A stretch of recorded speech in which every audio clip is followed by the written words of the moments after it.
Eric was riding in his friend's car at the start of a new semester at Sacramento State, feeling happier than he'd ever been. Finally, after years in Ohio, he was in California, surrounded by fellow artists with seemingly infinite access to the best bands that Southern California had to offer, at a school where the teachers didn't really care about how much work you put in. What could be better than that? That's when he saw the red-haired girl walking down the road with her thumb in the air. He demanded his friend pull over and pick her up. When she climbed in the car and said she was a fellow student at Sacramento State, something shifted inside Eric. Watching her face, and let's be honest, he couldn't stop looking at her face, he thought he saw something there. It was almost like he could see the entire rest of his life in her eyes, and he couldn't wait to get started. This is the story of the Cramps.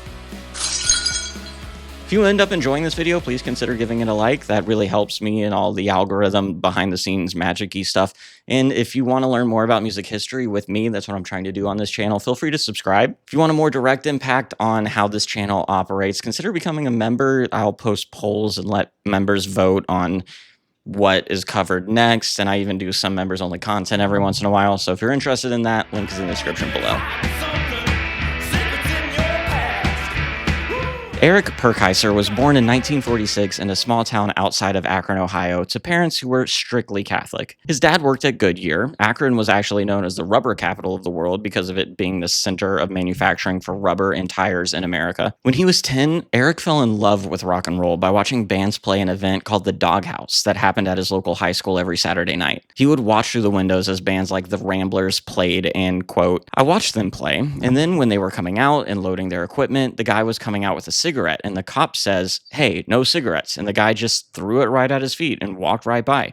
That's the moment I wanted to be in a rock and roll band. Like a lot of other kids his age, he was really into comic books and these kind of like B-rate horror movies. His brother remembered him being super obsessed with this horror radio host named Ernie Anderson. He also developed a habit of getting in trouble for no real reason. He remembered that he and his friends used to steal hubcaps, including off of a local hearse one time, with no idea who to sell them to or what to really do with them. It was just the act of stealing that they were attracted to. By the time he graduated high school, he knew he wanted to get out of Ohio, and he felt the call of California, especially the hippie movement that was happening in like the San Francisco area.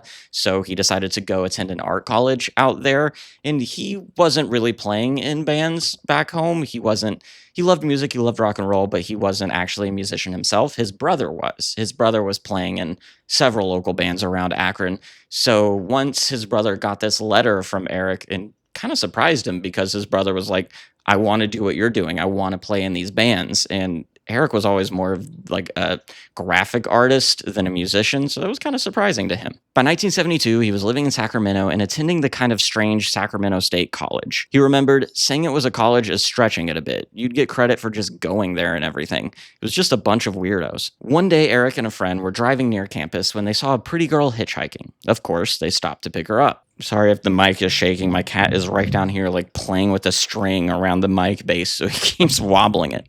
Stop it.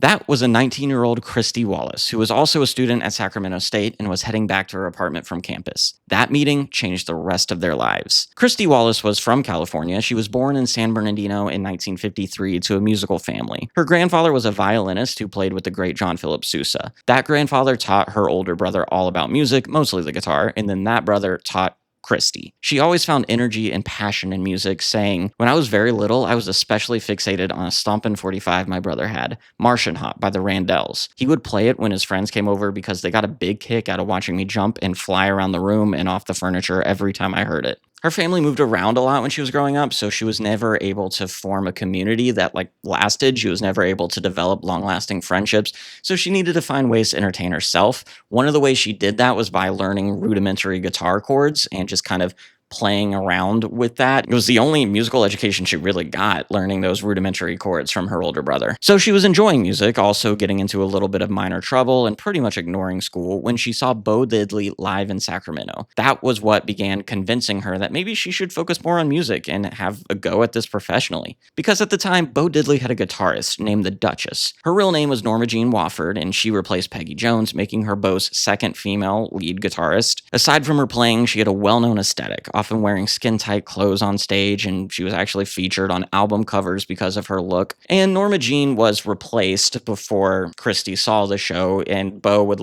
add a new female guitarist who he also called the Duchess, so it's possible that she didn't see Norma Jean. But I think at that time, Norma Jean was back in the touring lineup for Bo Diddley, so it's possible that Christy saw the original Duchess. Either way, the Duchess made a lasting impact on her. She said, "They did all this synchronized box step dancing, and she was in gold lame that just burned through my brain permanently." Eventually, she also found her way to Sacramento State, and there are a few different stories about how she actually met Eric. The one I've seen them tell the most often is a hitchhiking story that I've already told in this video, but there's also a story that they met at a party, and then there's another one that they met in a class. Christy said that Eric picked her up when she was hitchhiking and said, "I'd seen him around campus, and I thought he was extremely exotic. He would have these pants, and each leg of the pants was a different color." That kind of thing fascinated me. Because it was the beginning of the new term, we had catalogs to see which classes we were going to take, so we were comparing to see if we'd be in any classes together. It turned out that we were, and that's where our real meetings began. Eric added that after he picked up Christy, they were talking about what classes they were going to take, and he said, "We had to register for our classes, and we had this pamphlet in the car that told you what classes you could take, and one was called Art and Shamanism." I remember I said, "What is shamanism?" She explained it to me, and I thought, boy, that sounds pretty interesting. I think I'll take that. Then when I showed up for that class, she was there. They connected and had incredible chemistry right away. Within a couple of weeks, they were living together, and they were rarely apart. They also decided to take on new names. Eric played around with a couple of ideas, including Flip Flop, before settling on Lux Interior, which was a name that he took from an ad for a car. Christy started going by Poison Ivy, taken from a Coaster song. She liked the idea of Poison Ivy being something you could look at but not touch. Later, she thought she needed a last name, so she started going by Poison Ivy Rorschach. She said, "For some reason that doesn't make sense to me now, I thought I needed a last name, and Rorschach came to me in a dream. But I was already Poison Ivy before the Cramps. We were reinventing ourselves, but not because of the band. Only our shrink knows why." I saw one place that claimed that Poison Ivy fasted for 6 days and then took mushrooms and was given that name in a vision, but I can't really find where she said that, so I have no idea where that story came from, but it's out there.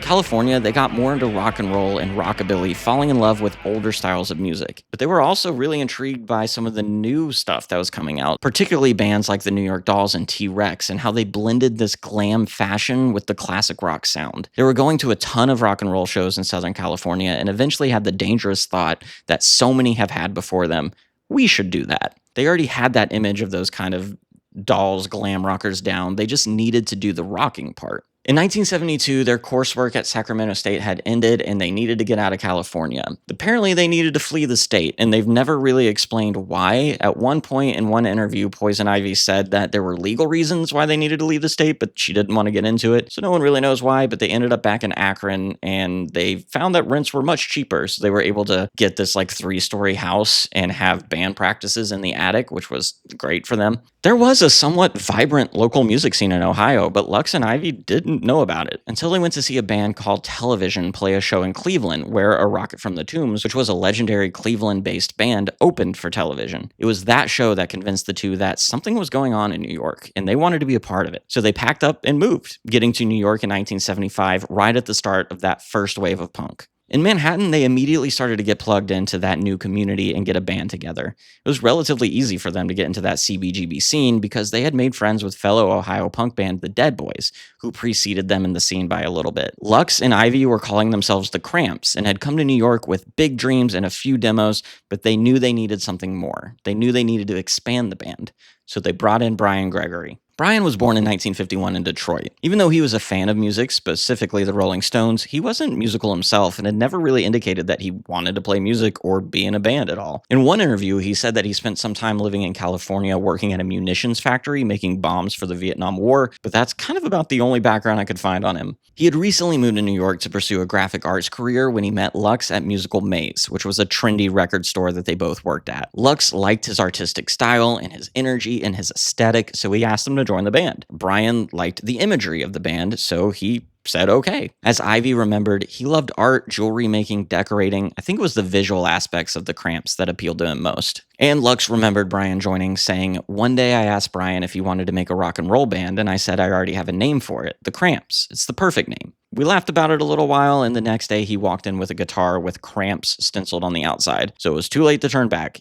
He already spent $85 on a guitar. Brian was something of an enigma. You never really knew what you were going to get with him. Ivy remembered a scene where he pulled a switchblade on some businessman at a diner who made fun of him and was just like confrontational, but he was also sometimes afraid to leave his apartment because the neighborhood kids would make fun of him as he walked down the street. You just never really know what you were going to get with him, but he had a style that was very attractive and that people really latched onto. Lux invited him to join the band as a bassist, but since he had no musical background at all, Brian accidentally bought a guitar and was a little bit too shy and timid to admit the mistake. So they just decided to be a 2-guitar, no bassist band, and they were kind of famous for that moving forward. With Brian's sister Pam going by Pam Balam on drums, they rehearsed for the first time in the basement of Musical Maze in April of 1976, and then performed as a band for the first time in November at CBGB. But by that time, Pam had left, being replaced by Miriam Lena, someone who was around the Rocket from the Tombs circle. Almost immediately, they gained a following because they were doing stuff kind of different than everyone else. They started calling what they did rockabilly voodoo or psychobilly. It was born from their love of old rockabilly records that they would find by digging through record stores. Lux and Ivy were kind of record junkies and would buy all they possibly could. They saw this old rockabilly stuff as the true underground, the truly exciting music. The sexiness and edginess of it was just enthralling for them, and that's what they wanted to capture with their music. So, as Ivy explained, they didn't see what they were doing, the psychobilly, as something new. She said, "To us, all the 50s rockabillys were psycho to begin with. It just came with the turf as a given, like a crazed, sped-up hillbilly boogie version of country." Eventually, the Ramones saw them and really enjoyed what they were doing, and that was a big boost because the Ramones were super popular in that underground punk scene that was centered around CBGB.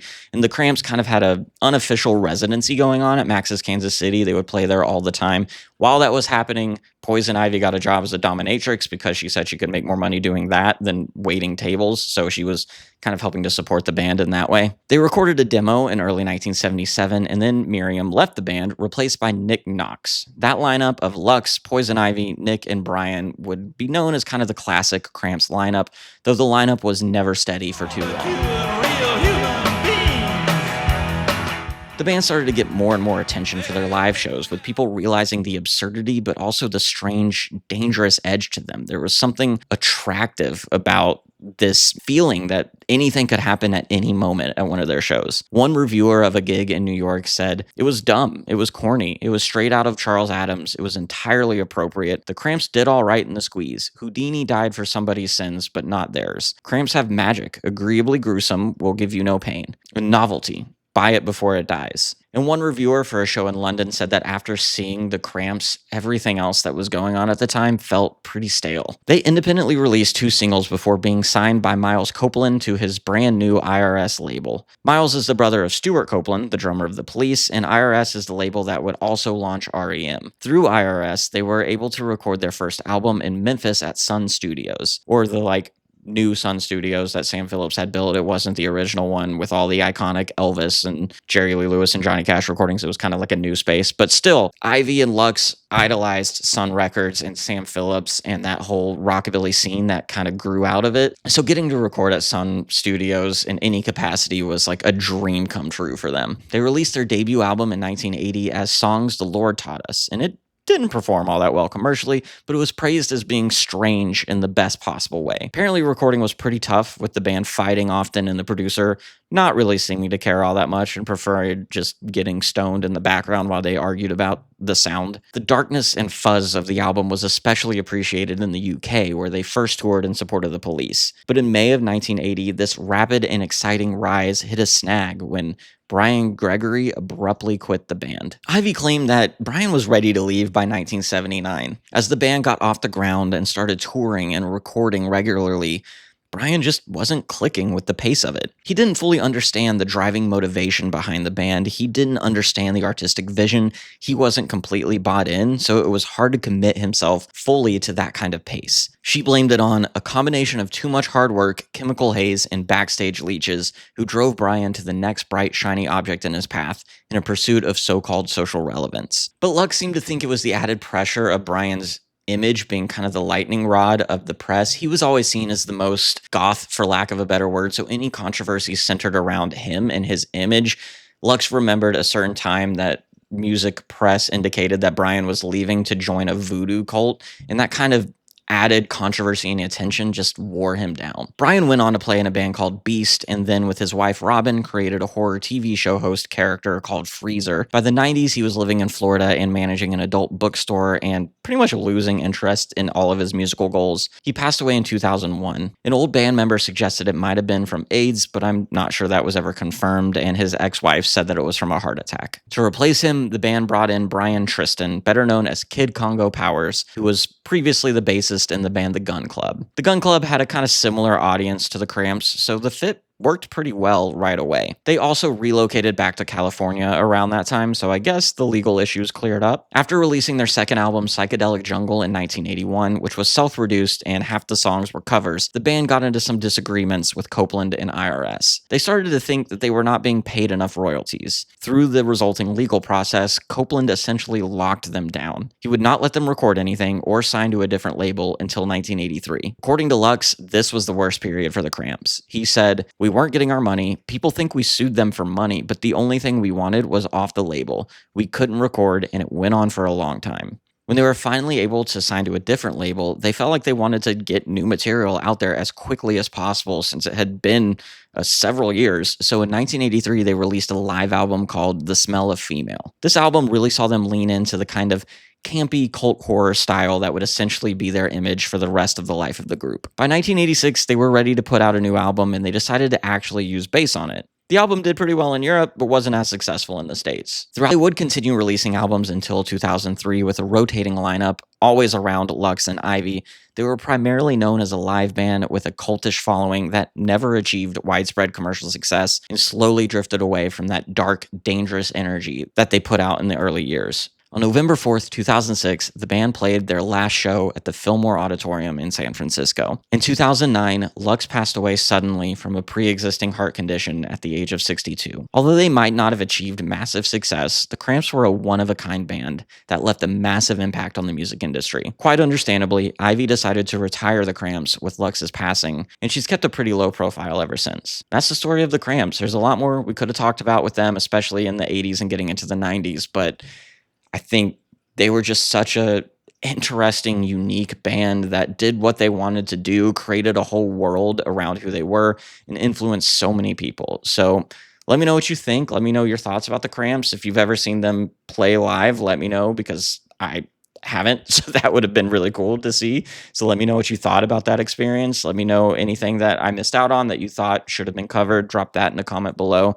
Once again, if you liked the video, please consider liking it and subscribe if you want to join me as I'm trying to learn more about music history. That's what I'm doing with this channel and these videos, trying to cover a wide variety of music and just learn as much as I can about music history. And once again, want to give a huge shout out and thank you to our channel members. You make this possible. You help support this and make a direct impact on what I'm doing here, and I really can't thank you enough for that. So thank you.